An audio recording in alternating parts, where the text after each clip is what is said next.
Vince again with MSI Computers, and here I'm going to show you our biggest announcement for CES 2016.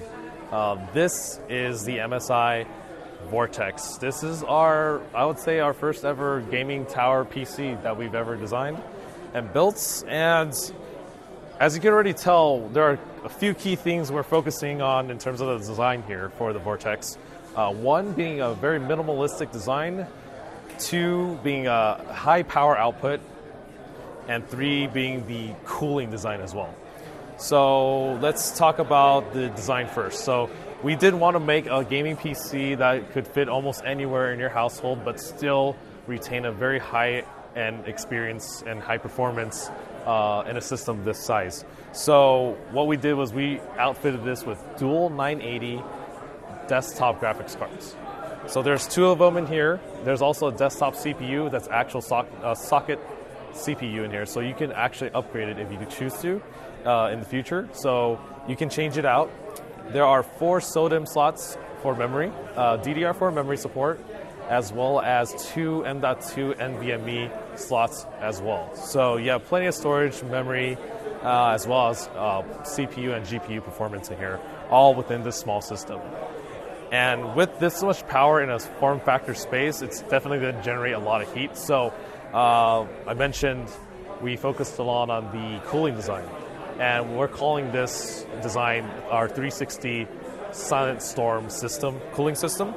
And the way it works is you intake air from the bottom of the PC here, and there's a large fan on top of the system here that expels the heat from the vents. And it does a really good job of circulating the heat throughout the entire system this way. And even our layout of the internal design ensures that we have a very efficient heat dissipation in a system, form factor system like this. So you have 2 graphics cards slotted, slanted, kind of like this, as well as a CPU back here, and all the heat sinks are within the center of the system. So you get a lot of good heat dissipation and airflow that takes away that heat, and it keeps the system really silent. We were running Witcher 3 in 4K here on this 4K TV, Rainbow Six Siege as well, and we barely heard any additional sound output from the fans. It stays really cool, really quiet. So we felt like this was a really good design for a form factor system like this. And in terms of flexibility or expandability of the system, you have a lot of ports in the back here. So let me show you guys what we got. So if you're able to see this, we have a lot going on here. So we have 4 USB 3.1 ports, 2 HDMI ports, 2 Ethernet ports, which you can plug into both at the same time. We are using killer LAN and also killer Wi-Fi AC. And at the very bottom there, you have 2 Thunderbolt 3 ports, as well as 2 mini display ports. So you can have a total of 6 displays outgoing from this system at the same time. So if you actually really want a command center style gaming room at home, you can definitely do that.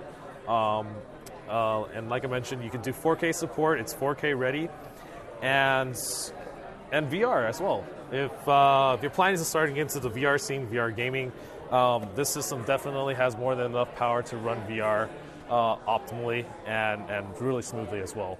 So this is the new Vortex. It will be available later this year in Q2, and the starting price will be $1999 all the way up to $3,000 to $4,000 depending on configuration that you purchase. We will have 2 configurations that we know about for now that'll be available at launch, which will be one of which is the 980, the dual 980s that we have here, as well as the dual 960 desktop graphics cards. So expect to hear more later about the Vortex.